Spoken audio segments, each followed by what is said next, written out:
Guys welcome back. देखिए इस video के थ्रू मैं आपकी एक बहुत बड़ी प्रॉब्लम सॉल्व करने वाला हूँ। देखिए जब भी हम ट्रेड प्लेस करते हैं कुछ ऐसा मूवमेंट होता है, ऐसा शेक होता है प्राइस में कि हमारे एसएल वगैरह सारे हिट हो जाते हैं और हम मार्केट से बाहर हो जाते हैं। वीक ऑफ मैथोलॉजी का सबसे इंपॉर्टेंट जो पार्ट है और जो भी हम फाइनेंशियल मार्केट को ट्रेड करते हैं सबसे इंपॉर्टेंट पार्ट है वो है शेकिंग। वीक ऑफ मैथोलॉजी का इवेंट नंबर 5 होता है ये। इंपॉर्टेंट क्यों है?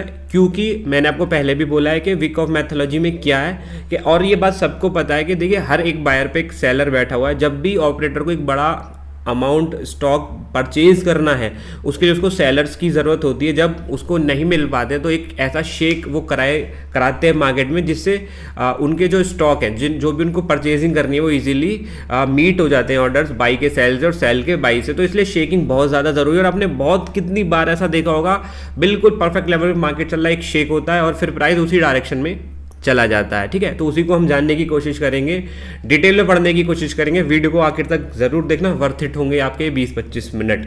देखिए मैंने आपको जैसे पहले ही बोला कि ये हमारे जो फाइनेंशियल मार्केट का सबसे इंपॉर्टेंट इवेंट है शेकिंग।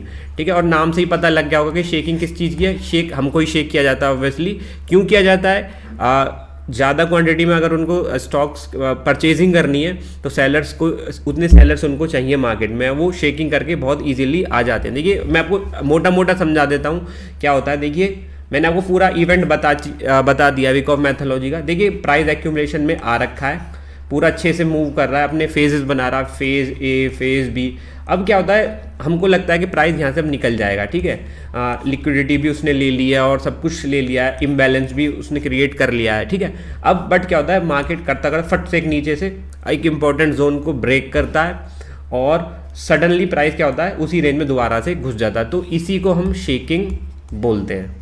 आई होप ये आपको समझ में आ गया होगा। मैंने आपको शॉर्ट फॉर्म में बताया, बट होता है ऐसा ही है कि एक इंपॉर्टेंट जोन, जो भी आपका इंपॉर्टेंट जोन है जिसको आप मार्क करके रखे हुए हो, ठीक है, उसका एक ब्रेक डाउन आएगा, वही शेक होता है, प्राइस सून उसी रेंज में घुस जाएगा और एक अच्छा मूवमेंट दे देगा। ठीक है, एक्यूमुलेशन के लिए इसको हम इसको हम शेकिंग बोलते हैं।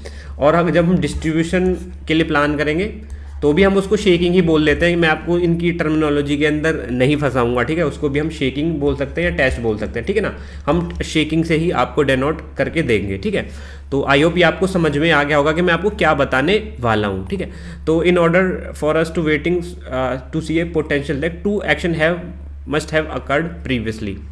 ठीक है, तो चलो थोड़ा सा आगे चलते हैं, बताता हूँ क्या है।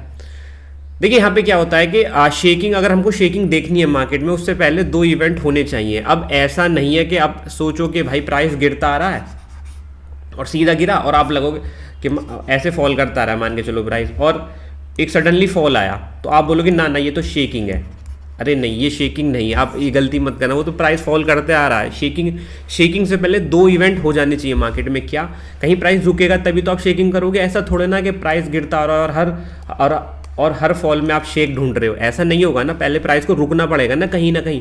कहाँ रुकेगा? इंपॉर्टेंट जोन पे रुकेगा, इंटरनल लिक्विडिटी पे देखो मैं ये लिक्विडिटीज़ ये वगैरह मैं खुद भी ऐड कर रहा हूँ अपने पर्सनल एक्सपीरियंस से। बुक में इन लिक्विडिटीज़ का जिक्र नहीं है, वो हम आईसीटी के कॉन्सेप्ट से मैं इसमें ऐड कर रहा हूँ क्योंकि वो भी हमारे लिए एक इंपॉर्टेंट जोन होते हैं। तो जैसे लिक्विडिटीज़ हो गई, इंटरनल एक्शन लिक्विडिटीज़ होगी, प्राइस एक्शन, ये अपने ऑर्डर ब्लॉक्स हो गया, फिजियो, इन पे जब प्राइस रुकता है पहले वो पॉज लेगा और वहाँ पे जब शेक देगा रिवर्सल के टाइम पे तब हम उसको शेक काउंट करेंगे। नॉर्मल अगर प्राइस फॉल करते आ रहा है तो वो हमारे लिए शेक नहीं है। ठीक है ना, तो पहला क्या कि जो प्रीवियस मूवमेंट है पहले वो ट्रेंड है वो रुक जाना चाहिए। और the construction of significant cause, मतलब कम से कम यहाँ पे जो फेजेस स्टार्ट हो जाने चाहिए, फेज भी, जो कि मैं प्रीवियस चैप्टर्स में आपको पढ़ा चुका हूँ। तो ये आपको क्लियर हो गया होगा कि प्राइस रुक जाना चाहिए तब हम शेक देखेंगे। ऐसा नहीं है कि गिरते मार्केट में हमको शेक देखने लग जाए। ठीक है ना, एंड और ये मैं आपको पहले ही बता चुका हूँ कि ये बिड और आस्क का गेम है। ठीक है ना, ये पूरे ट्रांजैक्शन का गेम है, सीधा सीधा। हर एक बायर पे एक सेलर बैठा हुआ। अगर ऑपरेटर को बाय करना है तो उसको सेल ऑर्डर्स चाहिए मार्केट में। उसको इतने सेल ऑर्डर्स चाहिए मार्केट में जिससे उसकी बाइंग सारी कंप्लीट हो जाए और जब प्राइस वो ब्रेकआउट करे तो उसे कोई रेसिस्टेंस फेस करने की जरूरत ना पड़े और प्राइस वन वे ऊपर निकल जाए। ठीक है, हमको ऐसे सोचना है मार्केट में। ठीक है, तो ये पूरे ट्रांजेक्शन कंप्लीट होने चाहिए। तो उस ट्रांजेक्शन को कंप्लीट करने के लिए जो शेक है वो बहुत बड़ी अहमियत निभाता है। ठीक है ना, अब देखो ऐसा नहीं है कि भाई जो रिटेलर्स, हम ही रिटेलर्स हैं, छोटे मोटे जो ऑपरेटर हैं उनको भी, बड़े ऑपरेटर उनको रिटेलर ही मानते हैं। ठीक है ना, वो मैं आगे बताऊंगा कैसे। ठीक है, अब यहाँ पे this is very important to know that in to cheating event, मतलब क्या ये वही बोलना चाह रहे हैं कि प्राइस रुक जाना चाहिए, तो चीटिंग इवेंट हो जाने चाहिए, जैसे प्रीलिमिनरी स्टॉप है, जैसे मैंने आपको पहले बताया था कि प्राइस रुक जाना चाहिए, कहने का मतलब ये है, तभी हम क्या देखेंगे, अपना जो शेक वाला इवेंट है उसको देखेंगे, अगर हो रहा है तब हम एक्टिवेट होंगे, वरना प्राइस गिर रहा है तो हमें रिवर्सल तो फाइंड आउट करने की जरूरत है ही नहीं जब प्राइस फॉल कर रहा है तो, ठीक है ना। अब इसमें सेम वही है कि प्राइस क्या करेगा, एक इंपॉर्टेंट जोन को क्या करेगा, ब्रेक करेगा, ठीक है ना, एग्रेसिव तरीके से ब्रेक करेगा, और उसी हमको जब हम शेक देखेंगे ना कि जब ये भाई हाँ ये शेक क्या हो रहा है, तो हमको जो सबसे ज़्यादा जो फोकस करना वो ये करना है कि प्राइस ने किस इंटेंसिटी के साथ में इस जोन को तोड़ा। मान के चलिए सपोर्ट जोन में प्राइस ने तोड़ दिया, ये पहला स्टेप हो गया, स्टेप 1। अब हमको ये देखना है कि इस जोन को तोड़ने के बाद में वो कैसे रिएक्ट कर रहा है, ठीक है ना। अगर वो सडनली घुस जा रहा है जोन में तो एक अच्छा शेक है, ठीक है ना, वो मैं आपको आगे बताऊंगा। पर हमको ये पूरा, अब ऐसा नहीं है कि प्राइस गिरा मतलब इंपॉर्टेंट लेवल तोड़ा और वहीं नाच रहा है, तो वो हमारे लिए शेक नहीं है, फिर शायद वो कंटिन्यूएशन हो जाएगा, ठीक है ना, वो कहीं और जाके फिर एक्यूमुलेट होगा, ठीक है। तो ये आपको देखना, जब शेक हो रहा है तो आपको ये भी फोकस करना है कि भाई क्या रिएक्शन दे रहा है मार्केट, ठीक है ना, ये प्राइस क्या रिएक्शन दे रहा है, बिहेवियर हमको पहचानने की जरूरत है शेक के दौरान, ठीक है ना। लार्ज नंबर, अब वो ये जितने भी पेंडिंग ऑर्डर्स हैं, देखिए अब यहाँ पे ऑर्डर्स बहुत सारे, मोस्ट ऑफ जो हमारे पेंडिंग ऑर्डर्स हैं, पेंडिंग ऑर्डर्स का मतलब क्या है, जो कि एसएल वगैरह, ठीक है ना, वो सब यहाँ पे उन सबको एक्सिक्यूट करने के लिए ऐसे शेक्स होते हैं, क्योंकि इंपॉर्टेंट जोन के नीचे क्या होते हैं आपको पता है, पेंडिंग लिमिट ऑर्डर्स होते हैं, जो एसएल होते हैं वो हमारे लिमिट ऑर्डर्स में ही होते हैं, सिंपल सी बात है। कभी आपने ऐसे नोटिस किया है कि भाई हम क्या करते हैं मोस्ट ऑफ के, जैसे ये हमारा सपोर्ट है और जस्ट इसके नीचे हम जस्ट बिल्कुल हम अपने एसएल प्लेस करके रखते हैं, ठीक है ना, बट कभी कभी आपने देखा होगा प्राइस बहुत डीप चला जाता है नीचे, ऐसे लगता है क्योंकि बहुत सारे जो ट्रेडर हैं वो थोड़ा दूर एसएल रखने की भी कोशिश करते हैं, तो सारे जितने भी ऑर्डर्स हैं उनको एक्सिक्यूट करना उनकी जिम्मेदारी है ताकि प्राइस रिवर्स हो सके। तो हर एक पेंडिंग ऑर्डर को एक्सिक्यूट करना जिम्मेदारी है शेकिंग की, ठीक है ना। अब यहाँ पे देखिए जो फाइनेंशियल मार्केट है वो मूव भी इसी तरीके से करता है, सबको पता है, लिक्विड जहाँ पे लिक्विडिटी है प्राइस वहीं जाएगा, सिंपल आता है। देखो जैसे प्राइस में जब कभी कभी सर्किट लग जाता है तो प्राइस ट्रेड करना बंद कर देता है, क्यों, क्योंकि लिक्विडिटी खत्म हो गई, बायर्स, अगर अपर सर्किट है तो बायर बायर है, अगर लोअर सर्किट है तो सेलर, प्राइस मूव क्यों होता है, लिक्विडिटी की वजह से ही तो होता है, बायर और सेलर अवेलेबल है मार्केट में तभी तो प्राइस मूव कर रहा है, वरना तो इम्पॉसिबल टू मूव हो जाएगा, सिंपल बात है, ठीक है ना। तो यहाँ पे ये शेक का एक ऑप्शन ये भी है कि प्राइस ने एक इंपॉर्टेंट जोन तोड़ा, तो यहाँ पे क्या है, बहुत सारे ये देखो अट्रैक्टिव जोन बन जाता है ऐसा जो प्राइस मतलब जोन होता है। अब यहाँ पे नए सेलर भी आएंगे ब्रेकडाउन को देख के, ठीक है, क्योंकि अट्रैक्टिव जोन बन चुका है, ऊपर से पेंडिंग ऑर्डर भी एक्सिक्यूट रहे, तो वो ऑपरेटर के लिए बहुत अच्छा मतलब एक सिनारियो बन जाता है यहाँ पे। कभी कभी क्या होता है कि जैसे मैंने आपको बताया कि बहुत डीप चला जाता है, वो डीप जाने का कारण सिंपल इतना ही है कि यहाँ पे सेलर एग्रेसिव हो जाते हैं और ऑपरेटर्स को बाइंग करने में बहुत टाइम लग जाता है, ठीक है ना, उनको धड़ाधड़ उनको बाइंग करना होता है और जो सेलर है वो बहुत ज़्यादा मात्रा में आ जाते हैं, इसलिए कभी कभी आपने देखा होगा कि मतलब ब्रेक करने के बाद में प्राइस ऊपर आ जाता फिर एक और डाउन मूव देता है, बट वो जो दूसरा वाला डाउन मूव है वो वीक होता है, ठीक है, क्योंकि ऑपरेटर्स को भी मतलब उनको पैसा डालना है अगर उनको ऊपर लेके जाना है, अगर सेलर बहुत ज़्यादा अग्रेसिव हो जाएंगे तो इसलिए प्राइस को कभी कभी टाइम लग जाता है रिकवर करने में यहाँ से भी, ठीक है ना, तो कभी कभी थोड़ा सा डीप चला जाता है और तब वहाँ से रिकवरी देता है। तो ये सारे प्रोस्पेक्ट हमको देखने हैं शेकिंग के दौरान, ठीक है ना, वो मैं आपको आगे बताऊंगा। अब वो ये कि अगर आप इस चीज़ को समझ जाएंगे तो आपकी जो ट्रेडिंग में बहुत एलिवेशन मिलेगा, आपकी ट्रेडिंग स्किल नो डाउट बहुत ज़्यादा बेहतर हो जाएंगे। अब देखिए how the spring appear on the graph, मतलब चार्ट पे कैसी दिखती है, देखिए 3 तरीके से मैं आपको दिखाऊंगा कि एक ऑन वन कैंडल के जब शेकिंग एक कैंडल में होगी, मतलब एक कैंडल के उसमें होगी, मैं दिखा देता हूँ आपको, ठीक है। अब जैसे क्या होता है, मान के चलो कि ये हमारा एक इंपॉर्टेंट जोन है ये वाला, ठीक है, ये वाली लाइन है, तो कभी कभी क्या होता है कि एक ही कैंडल में प्राइस क्या करता है, ब्रेक करता है और उसी में रिवर्स कर जाता है, एक कैंडल में सारा काम हो जाता है, तो सिंपल बात है एक हैमर बनेगा, ऐसा आपने देखा होगा इंपॉर्टेंट जोन के बाद में एक हैमर बन के सारी लिक्विडिटी ले जाता है, तो वो हो गया हमारा पैटर्न 1। अब देखिए पैटर्न 2 है, कभी कभी 2 कैंडल लगती हैं, क्या कैसे, प्राइस ने इंपॉर्टेंट जोन तोड़ा और दूसरी कैंडल और उसने क्लोज दे दिया नीचे और दूसरी कैंडल ने उसको रिवर्स किया है, ठीक है। और एक थर्ड स्ट्रक्चर और है जिसमें क्या होता है कि प्राइस थोड़ा सा टाइम स्पेंड करता है, अगर आपने यहाँ देखा होगा तो प्राइस क्या करता है, थोड़ा सा टाइम स्पेंड करता है एंड देन ऊपर जाता है। तो ये 3 तरीके के यहाँ पे इन्होंने शेकिंग बताया गया है। देखिए जो स्प्रिंग है ना, स्प्रिंग और शेक और इनके नाम से आप थोड़ा सा कंफ्यूज मत होना, ठीक है, दोनों सेम ही है, ठीक है ना। तो आप ये समझ गए कि इतनी तरीके से हमारा जो शेक है वो हो सकता है, ठीक है। वो अभी मैं आगे आपको और अच्छे से क्लियर करूँगा चीज़ें, ठीक है। अब यहाँ पे यही बोल रहे हैं कि aggressiveness has been found on the part of operator that were waiting to the opposite direction of the as they have managed to capture at least temporarily with the control of the market pattern of two or more। देख यहाँ पे ये बोल रहे हैं कि जो हमारा जो कभी कभी क्या होता है, देखिए अगर प्राइस ने क्या किया है, कोई इंपॉर्टेंट हमारा पार्ट, अगर हमारा इंपॉर्टेंट जोन तोड़ा और वो तोड़ के तुरंत घुस गया एक कैंडल के साथ में, तो समझ लेना कि जो ऑपरेटर्स हैं उन्होंने अपना काम कर दिया अच्छे से, और जितना उनको स्टॉक चाहिए था, मतलब जितने उनको स्टॉक बाई करने थे उन्होंने वो कर लिए। अभी प्राइस यहाँ से रेडी टू मूव है, बट अगर 2 कैंडल ले रहा है तो मतलब उसमें थोड़ा सा टाइम लगा है। तो देखिए जो स्ट्रेंथ है वो इसमें मानी जाएगी कि भाई तुरंत नीचे फट से उसने ब्रेक किया और तुरंत घुस गया अपनी रेंज में। बट अगर 2 कैंडल ले रहा है तो उसमें इसका मतलब क्या है कि थोड़ा सा जो पहले वाले सिनारियो की कंपैरिजन में थोड़ा सा ये वीक है, बट ये नहीं है कि प्राइस गिरेगा, पहले वाले कंपैरिजन में थोड़ा सा वीक है, ठीक है ना। तो मतलब less strength for the shock है, बट अगर प्राइस क्या थोड़ा टाइम ले रहा है, ठीक है, तो वो सबसे वीक है। बट इसका मतलब ये नहीं कि प्राइस वहां से रिवर्सल नहीं होगा। ये अब मैंने आपको 3 ऑप्शन दिए, 3 में से आपको अपने दिमाग लगाना है कि कौन सा बेस्ट है। तो सिंपल है, जो एक पैटर्न वाला है, एक कैंडल वाला है, वो सबसे ज़्यादा बेस्ट है, 2 वाला उससे कम है, और जो थोड़ा सा टाइम लेके रिवर्स कर रहा है उससे कम है। बट रिवर्सल तीनों में ही होगा, ठीक है, तीनों ही हमारे क्या है, शेक है। तो अभी चलता हूँ मैं आगे। अब देखिए जो माइनर स्ट्रक्चर वाला है वही बोला जो मैंने आपको बताया, minor structure in the sense जो थोड़ा सा टाइम लेके रिवर्सल होगा, वो in potential spring we are looking for a smaller accumulation structure then generate. अब क्या होता है कभी कभी कि मैं आपको ये भी समझा देता हूँ, ठीक है। देखो यहाँ पे मैंने इस बुक का जो लिंक है वो हमने उसमें प्रोडक्ट्स में डाल दिया, आप चेक कर लेना, वहाँ से आप बाई कर लेना। अगर आप बाई कर सको, यहाँ वीडियो देख के आप अगर बुक बाई करोगे तो और ज़्यादा समझ में आएगा, ठीक है।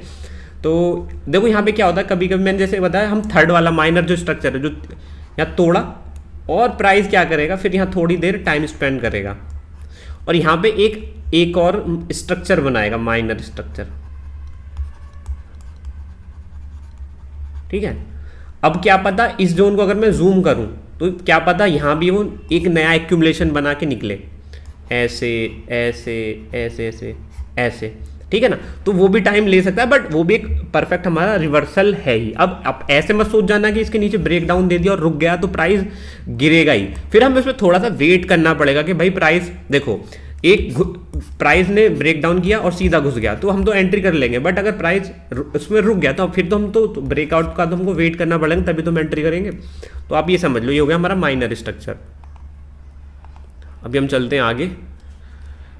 अब हम इनके फंक्शन देख लेते हैं, शेकिंग के क्या क्या फंक्शन है। This movement initiated by the big operator has several function, ठीक है ना। बिग ऑपरेटर्स द्वारा होते हैं expel rapture operators from the market, मतलब यहाँ पे कहना है कि ऑपरेटर भी ऑपरेटर्स को बाहर निकालते हैं, मतलब बड़े ऑपरेटर छोटे ऑपरेटर्स को मार्केट से बाहर कर देते हैं इन शेक्स के दौरान। अब यहाँ पे ये इन्होंने एक बहुत अच्छा कॉन्सेप्ट दिया है कि आजकल क्या हो रहा है कि जो ट्रेडिंग हो रही है वो AI जनरेटेड हो रही है या एल्गो ट्रेडिंग हो रही है। सिंपल है। अब एल्गो में तो हमने ये सिस्टम डाल दिया। अब देखो बड़े ऑपरेटर इन एल्गोस की भी बैंड बजा देते हैं। कैसे, मैं बताता हूँ। देखो हम बोलते हैं कि जो हमारा इमोशन है वो हमारी ट्रेडिंग में सबसे बड़ा दुश्मन है, बट ऐसा नहीं है। एल्गो भी हमारा सबसे बड़ा दुश्मन है और एल्गो को भी ऑपरेटर लपेट देते हैं। कैसे, मैं बताता हूँ। देखिए मान के चलिए यहाँ पे कोई एक बहुत बड़े ऑपरेटर जो सब कुछ प्ले कर रहे हैं, कुछ छोटे ऑपरेटर्स भी हैं, हेज फंड वगैरह, जो हमारा एल्गो से ट्रेड कर रहे हैं। अब उन्होंने अपनी स्ट्रेटजी डाल दी कि भाई उन्होंने न्यूमरस स्ट्रेटजीज अपनी सिस्टम में फीड कर रखी है और उसी हिसाब से उनका सिस्टम बाई सेल करता है, ठीक है। अब उन्होंने डाल रखी है स्ट्रेटजी अब के भाई जैसे ही हमारा ब्रेक डाउन होगा, यहाँ पे आप अपनी सेलिंग की जितनी भी स्ट्रेटजीज हैं वो एक्टिवेट कर देना, ठीक है। ऑपरेटर्स को पता है कि यहाँ पे एल्गोज भी लगे हुए हैं। सिंपल पता है, जैसे ही यहाँ पे ये इंपॉर्टेंट लेवल ब्रेक डाउन होता है, वो जो हमारा जो एल्गो वो एक्टिवेट हो जाता है और वो अपनी क्या करता है, सारी जो सेलिंग की जो स्ट्रेटजीज है उसमें वो एक्टिवेट हो जाता है और वो करने लग जाता है और वहीं पे क्या हो जाते हैं, सेलिंग ऑर्डर्स क्रिएट हो जाते हैं। सिंपल। और वही तो चाहिए हमें, ऑपरेटर्स को वही सेलिंग ऑर्डर्स चाहिए और उन्हीं का वो फायदा उठा के अपने ऑर्डर मीटअप करके प्राइस को रिवर्स करा देता है। तो इसलिए बोल रहा है कि जो रैप्चर ऑपरेटर है उनको भी एक्सपेल कर देते हैं जो बड़े ऑपरेटर्स हैं, क्योंकि जो एल्गो अपना एक्टिवेट हो जाएगा स्ट्रेटजीज लगाने में, ठीक है। और जिससे मार्केट में और प्रेशर बनेगा तो सेलर और एक्टिवेट होंगे और वहीं उनके फिर जो ऑर्डर है वो मीटअप हो जाएंगे। तो it is important to note that it is not only manual operator who guided by their emotion. मतलब कहने का मतलब ये है कि जो क्या बोलते हैं एल्गो से कर रहे हैं उनको भी यहाँ पे ऑपरेटर्स, जो बड़े ऑपरेटर्स हैं वो क्या कर देते हैं, लपेट देते हैं, ठीक है ना, अपने इन्हीं। अब यार expelling the fearful from the market. अब देखिए इसमें जब भी ऐसे ब्रेकडाउन होते हैं तो भाई ऑब्वियसली बात है डर तो आएगा, ठीक है ना। अगर किसी ने बाइंग कर रखा है तो उसको भी डर आएगा, ठीक है ना। अब एक्सपेल तो देखो ग्रीडी लोग हैं उनको भी बाहर करेंगे वो, और जो फियरफुल हैं उनको भी बाहर करेंगे, ठीक है। तो यहाँ पे जब अब जो भी जिन्होंने सेल की पोजीशन यहाँ पे क्रिएट की हुई है, जब प्राइस अगर थोड़ा डीप जाएगा, अगर शेक आया तो वो थोड़ी बाइंग क्रिएट करेंगे, तो थोड़ा बाइंग से भी सपोर्ट मिल जाता है प्राइस को रिकवर करने में, ठीक है ना। सॉरी मैं थोड़ा उल्टा बोल गया, सॉरी। देखिए फियरफुल का मतलब ये है कि जैसे मान के चलो किसी ने यहाँ पे बाइंग किया है, ठीक है, बाइंग किया और उसके शेक में क्या हुआ कि पोजीशन उसके अगेंस्ट गई, ठीक है, क्योंकि प्राइस नीचे गया, तो वो फियरफुल मतलब उसे डर लगेगा क्योंकि वो लॉस में जा चुका है ऑलरेडी। तो क्या करेगा अपनी पोजीशन को एग्जिट करने की कोशिश करेगा और वो सेलिंग ऑर्डर यहाँ पे क्रिएट करेगा, प्रेशर आएगा मार्केट में, वो सेल ऑर्डर मीटअप होंगे किसके साथ में, ऑपरेटर जो हमारे जो ऑपरेटर्स हैं जो शेक को परफॉर्म करा रहे हैं, देन प्राइस रिकवर, ठीक है। थोड़ा आगे चलते हैं कि the smart one of the. अब देखो इस कहने का मतलब ये हर तरीके जो स्मार्ट है उनको भी बाहर कर देंगे, जो एल्गो है उनको भी बाहर कर देंगे, सबको बाहर कर देंगे। किसकी वजह से? केवल शेक की वजह से। तो देखना शेकिंग की कितनी इंपॉर्टेंस है, ठीक है। ये इस बुक की बात नहीं कर रहा, अगर आप जाके चार्ट से भी देखो तो आपको समझ में आएगा, ठीक है। तो आगे चलते हैं succeeding with the manual. The type of shaking test that happens in phase B. अब देखिए जो फेज बी में क्या क्या होता है, जो फेज ए में तो मैंने आपको पढ़ा दिया था, जो फेज बी में कितने तरीके के टेस्ट होते हैं वो मैं आपको बता देता हूँ। देखिए टेस्ट अब ये नाम इसने अलग अलग बना दिए, बट मैं आपको बताता हूँ। देखिए मान के चलो एक्यूमुलेशन हो रहा है, तो फेज ए खत्म हो गया, एक ये वाला टेस्ट होता है, ठीक है, ये हो गया हमारा शेकिंग यहाँ पे इस, और जब प्राइस निकलता है तो यहाँ पे भी हम इसको एक टेस्ट बोलेंगे। अब इसको इसने नाम दिया है अपर थ्रस्ट एक्शन यूए, ठीक है, बट मैं आपको बोलूँगा आप इसको शेक ही बोलो, ठीक है। देखिए अगर एक्यूमुलेशन होगा तो नीचे से यहाँ पे क्या होगा, नीचे से एक बार शेकिंग होगी, ठीक है, प्राइस रेंज को तोड़ेगा, पुल बैक देगा और निकल जाएगा। बट कभी कभी क्या होता है, प्राइस नीचे का लो भी तोड़ेगा, ऊपर का जो स्विंग है जो अपर एक्शन उसको भी तोड़ेगा, एंड देन प्राइस नीचे चला जाएगा। तो ये क्या होगा, हमारा एक्यूमुलेशन किस में कन्वर्ट हो जाएगा, डिस्ट्रीब्यूशन में, क्योंकि प्राइस कंटिन्यू होता आ रहा था ऊपर से, यहाँ पे लिक्विडिटी ली और देन प्राइस फॉल कर जाएगा, जो कि होता है कई बार, ठीक है ना। तो वो हमको देखना पड़ेगा कि क्या हो रहा है, ठीक है ना, वो मैं आपको भी दिखाऊंगा।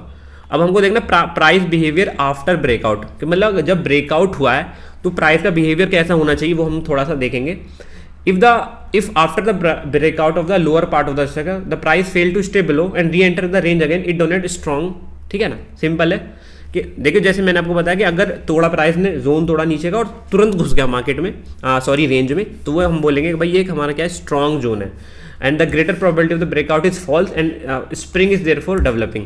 समझ गए हो कि मतलब प्राइस ने तोड़ा और तुरंत रेंज में घुस गया, तो ये स्ट्रेंथ को हमको दिखाता। Avoid labelling error. अब इसमें एरर क्या है ये आप देख लो। It is important to clarify that shake can only be labelled as a spring of the when it originate the rupture movement of the structure. बस हमको देखो क्या है ना, आप इस छोड़ो, इसको इंग्लिश को छोड़ो, मैं आपको बताता हूँ।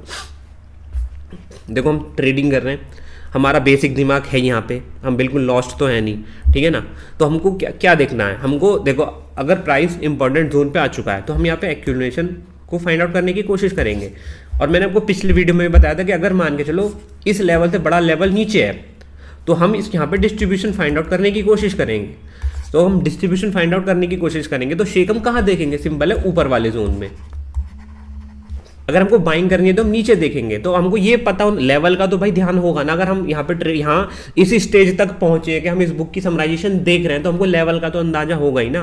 तो सिंपल बात है, तो यही एरर है कि अगर आप नीचे, अगर आपको एक्यूमुलेशन फाइंड आउट करना तो आप नीचे बॉटम में क्या देखोगे, बॉटम में यहाँ पे एरर्स देखोगे, बॉटम में आपको यहाँ पे शेक देखना है, और अगर आप डिस्ट्रीब्यूशन करोगे देखोगे तो आपको टॉप पे देखना है। सिंपल है, इसमें ज़्यादा मैं आपको नहीं बताऊंगा और आपको भी आप समझ में आ रहा होगा कि मैं क्या कहना चाह रहा हूँ, ठीक है। देखो spring shake, the term spring is observation होता, ये थोड़ा सा स्प्रिंग और शेकआउट सेम है, इसको मैं ज़्यादा वो नहीं कर रहा। वो ये the spring event describe a bearish movement that break previous support, वही सेम है कि सपोर्ट एरिया टूटेगा और जो स्टॉक हैं, जो शेयर्स हैं, वो वीक हैंड से स्ट्रॉन्ग हैंड में चले जाएंगे। कैसे जाएंगे? वो अपनी पोजीशन को सेल कर देंगे, सिंपल है, ठीक है ना। अब देखो टाइप ऑफ स्प्रिंग ये हमको बता रहा है, ठीक है। मैं इसको थोड़ा सा और बता देता हूँ कि ये स्प्रिंग है क्या, ठीक है। अब देखो यहाँ पे क्या होता है, देखो सिंपल है, स्प्रिंग और टर्मिनल शेकआउट मैं आपको समझा देता हूँ। देखिए यहाँ पे क्या हुआ कि पहला जो शेकआउट होगा, प्राइस पूरा फेज कर रहा है, ये ए आर हो गया, ठीक है, ये हमारा सेलिंग क्लाइमैक्स हो गया, ये हमारा सेकेंडरी टेस्ट हो गया, ठीक है ना। अब यहाँ पे क्या हुआ है, प्राइस क्या करेगा, जाएगा और टक से पूरे लेवल को तोड़ देगा विद हाई वॉल्यूम, ठीक है। एंड सून प्राइस क्या करेगा, जोन में घुस जाएगा। तो इसको बोलते हैं हम टर्मिनल शेकआउट। बहुत इंपॉर्टेंट होता है, बहुत पावरफुल होता है। तुरंत मार्केट क्या हो जाएगा, रेंज में घुस जाएगा विद हायर वॉल्यूम। ये हमारा पहला कैरेक्टराइज, सिंपल है, वीक हैंड से स्ट्रॉन्ग हैंड में जाने स्टॉक सारे, इसलिए ऐसा हो रहा है। इसको बोलते हैं हम टर्मिनल शेकआउट, ठीक है ना। The offer appear strongly greater seller interest. जब ये ब्रेक डाउन हो रहा होगा, इस रिवर्सल को छोड़ दो तो आपको भी लगेगा कि हाँ भाई प्राइस आज तो घुस जाने वाला है, बिल्कुल नीचे जाने वाला है। इस वजह से क्या होता है कि इसको ऐसा लगता है कि भाई क्योंकि वॉल्यूम भी इंक्रीज हो रहा है, और तो आपको यहाँ पे लगेगा कि भाई प्राइस ब्रेक डाउन होने वाला। ये पहला पार्ट है किसका, शेकआउट को, जिसको बोलते हैं टर्मिनल शेकआउट, ठीक है। एक आता है स्प्रिंग 2। अब इसमें क्या होता है, हल्का देख, इसमें क्या होता है कि प्राइस हल्का सा ब्रेक डाउन करेगा एंड ज़्यादा डीप नहीं जाएगा, हल्का सा ब्रेक डाउन होगा एंड वॉल्यूम भी ज़्यादा, मतलब ज़्यादा चेंजेस नहीं आएंगे वॉल्यूम में भी, एंड प्राइस क्या करेगा, जोन में घुस जाएगा, ठीक है। तो इसको मॉडरेट स्प्रिंग टेस्ट इसको बोल रहे हैं, या स्टेकआउट भी बोल सकते हैं, ठीक है ना। और एक थर्ड वन आता है जिसमें प्राइस क्या करेगा, इस जोन को ज़्यादा नहीं डीप जाएगा, इस जोन को क्या करेगा, ज़्यादा डीप नहीं जाएगा एंड प्राइस रिवर्स हो जाएगा। देखिए ये सबसे स्ट्रॉन्गेस्ट है, अगर आपको बाइंग करनी है, ठीक है, तो ये सबसे स्ट्रॉन्गेस्ट जोन है, क्योंकि इसमें वॉल्यूम भी नॉर्मल रहेगा। क्योंकि अब ये इसलिए, अब देखो आप बोलोगे पहला वाला होना चाहिए क्योंकि वो तो ज़्यादा डीप करके अंदर गया है, नहीं, ये सबसे स्ट्रॉन्ग इसलिए है क्योंकि इतने, अब इसी जोन के अंदर जो ऑपरेटर्स हैं उन्होंने इतनी, मतलब अपना जो स्टॉक है वो भर लिया है, मतलब इतनी बाइंग कर ली है कि उनको ज़्यादा नीचे जाने की ज़रूरत नहीं है, इसलिए वॉल्यूम भी यहाँ पे बिल्कुल नॉर्मल है। मतलब उन्होंने इस जोन से ही या जिस जोन से भी उन्होंने इस तरीके से अपने आप को यहाँ पे स्टॉक्स को ढाला है कि उनको स्प्रिंग या शेकआउट करने की ज़्यादा ज़रूरत नहीं है, इतना डीप जाने की उन्हें ज़रूरत नहीं है, इसलिए प्राइस ने क्या किया, हल्का सा डाउन करके प्राइस रिकवर, ठीक है। तो ये उन्होंने बताने की कोशिश की है। तो ये तीसरा वाला और सबसे ज़्यादा इंपॉर्टेंट है। अब देखिए the ordinary shakeout, the spring and terminal shakeout, ये ठीक है। अब देखिए ऑर्डिनरी शेकआउट क्या होता है कि क्या होता है, कभी कभी प्राइस एक्यूमुलेशन करके निकल जाता है जोन से, और हम देखते रहते हैं यार कि भाई कि एंट्री कहाँ लूँ, एंट्री कहाँ लूँ, हम ये लो मार्क करके रखेंगे और क्या बोलते हैं ऑर्डर ब्लॉक मार्क करके रखेंगे, सब कुछ मार्क करके रखेंगे और प्राइस आता ही नहीं है। तो फिर हम कहीं ना कहीं शेकआउट देखने की कोशिश करेंगे, और मैं देखता हूँ और पर्सनली मुझे बहुत सही लगता है। मैं फिर ये देखता हूँ कि कोई सा भी लो टूटे, जैसे ये लो है, ये लो है, प्राइस क्या करे, आए नीचे, चलो मैं इसको भूल जाता हूँ, आए और इस जोन पे यहाँ पे शेकआउट मारे, तो इसको बोलते हैं हम ordinary shakeout, and then price recover हो तो मैं एंट्री ले लूँगा। ये हो गया हमारा ऑर्डिनरी शेकआउट। जैसे यहाँ हुआ है, ये लो बना, प्राइस ने ये वाला लो तोड़ा एंड घुस गया अंदर, तो हमारी बाइंग एंट्री हो जाएगी। बट मान के चलो प्राइस क्या करता, तोड़ा और घुसता नहीं, तो फिर हम अपना वो जो नॉर्मल देखते ये वाला लो या जो भी हमारा ऑर्डर ब्लॉक है, फिर ये ऑर्डिनरी शेकआउट तो फेल ही हो गया, ठीक है। तो ये हो गया हमारा नॉर्मल शेकआउट। शेकआउट आपको हर जगह मिलेगा भाई, हर जगह जहाँ बोलते हुए, ठीक है। The spring test with the exception of spring 3 be very cautious the testing process has not take place at may take place the future time. देखो अब ये भी है कि अगर नहीं हुआ तो फ्यूचर में होगा, तो इसलिए कॉशियस रहो। आपको ये टेस्ट देखने को मिलेंगे कहीं ना कहीं किसी न किसी प्राइस एक्शन पे आपको क्या मिलेंगे, देख अप थ्रस्ट आफ्टर डिस्ट्रीब्यूशन। अब देखिए यहाँ पे जो मैंने बोला था कि अगर हमको भाई डिस्ट्रीब्यूशन देखना है तो हम सिंपल बात है ऊपर से यहाँ पे शेक आउट देखेंगे ताकि हम सेल कर सके नीचे के लिए, तो उसको बोलते हैं अप थ्रस्ट आफ्टर डिस्ट्रीब्यूशन, ठीक है। इनका उन्होंने वर्ड बदल दिया, नाम बदल दिया है, ठीक है। अब ये कहते हैं बुलिश शॉक है आफ्टर फेज सी इवेंट। अब देखो इसमें क्या होता है कि प्राइस में फेज ए खत्म हो गया, यहाँ पे फेज बी भी खत्म हो गया, फेज बी में क्या नीचे टेस्टिंग हो चुकी है, ठीक है। अब प्राइस जो फेज सी में आ चुका है, और इस जोन को एक यहाँ पे जो हमने बनाया था, जो AR बनाते थे हम, उसको हम क्या बोलते हैं, अपर थ्रस्ट बोलेंगे, ठीक है। प्राइस उसके ऊपर जाएगा, वहाँ की लिक्विडिटी लेगा और फॉल हो जाएगा। तो आप बोलोगे कि भाई यहाँ से तो क्यों रिवर्स नहीं हुआ, यहाँ से एक्यूमुलेट क्यों नहीं हुआ? देखो क्योंकि क्या पता शायद एक बहुत बड़ा जोन नीचे हो, इससे भी बड़ा लेवल नीचे हो, तो प्राइस वहाँ तक जाए। तो इसलिए प्राइस ने क्या किया है, फेज बी में उसने शेक किया नीचे। देखो उसने क्या किया है, अब देखो जैसे यहां पे है फेज बी में, ये हमारा फेज ए था, ये फेज बी था। फेज बी में इसने एक टेस्ट किया, शेक किया, और फिर प्राइस ऊपर गया, और यहाँ पे जो इस जोन था इसके ऊपर गया, ठीक है। यहाँ ये भी हमारा एक शेक हो गया, एंड देन प्राइस नीचे। ये परफेक्ट एग्जांपल है डिस्ट्रीब्यूशन का। प्राइस आ रहा है आ रहा है आ रहा है, प्रीमियम सप्लाई पहली बनी, ठीक है। यहाँ पे बाइंग क्लाइमैक्स आया, फिर एक जो डाउनवर्ड मूवमेंट आता है, ये हमारा टेस्ट हो गया, पहला सेकेंडरी टेस्ट, ये हमारा फेज ए हो गया। अब देखिए यहाँ पे क्या हुआ है, ये हमारा सेकेंडरी टेस्ट हो गया। फिर प्राइस ने क्या किया, माइनर साइन ऑफ वीकनेस यहाँ पे दिखाई, यहाँ पे पहले एक शेक यहाँ पे हमारा फेज बी में, ठीक है। फिर क्या हुआ, फेज यहाँ पे एक और आपको यहाँ पे जब फेज बी खत्म हुआ तो यहाँ पे फेज सी नजर आया। तो दिखने वाले को ऐसा लगेगा कि ये भाई परफेक्ट एग्जांपल है यहाँ पे किसका, एक्यूमुलेशन का, बट ये है हमारा डिस्ट्रीब्यूशन, ठीक है। तो ये आपको थोड़ा सा कॉशियस रहना पड़ेगा। अगर आप यहाँ पे भी बाइंग कर रहे हो तो एटलीस्ट यहाँ तक ही बाइंग करो, ठीक है ना। तो आपको सारे जोन देखने पड़े होंगे कि क्या पता ये हमारा बहुत इंपॉर्टेंट जोन हो और इसके बाद आपको लग ना रहा हो कि प्राइस ऊपर जाएगा ही और प्राइस अपने नए जोन तक जाए, ठीक है ना। तो ये सब आपको देखने पड़ेंगे, ठीक है। तो जब हमको ऊपर से सेल करना है तो हम शेक देखेंगे ऊपर की तरफ, और जब हम नीचे से बाइंग करेंगे तो हम शेक देखेंगे नीचे की तरफ, ठीक है।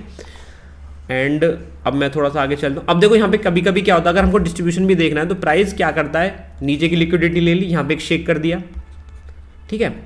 और प्राइस क्या करेगा, कभी कभी इस जोन तक नहीं जाएगा और अपने किसी स्विंग को लेके ही प्राइस फॉल कर जाए। तो अब यहाँ पे क्या है, देखो सिंपल वही मैंने पहले बताया था कि क्या पता ऑपरेटर्स को उतने स्टॉक मिल चुके जितने उनको चाहिए थे, अभी उनको ज़्यादा शेक करने की ज़रूरत नहीं है। तो जब आप प्राइस एक्शन को देखोगे तो समझ में आ जाएगा।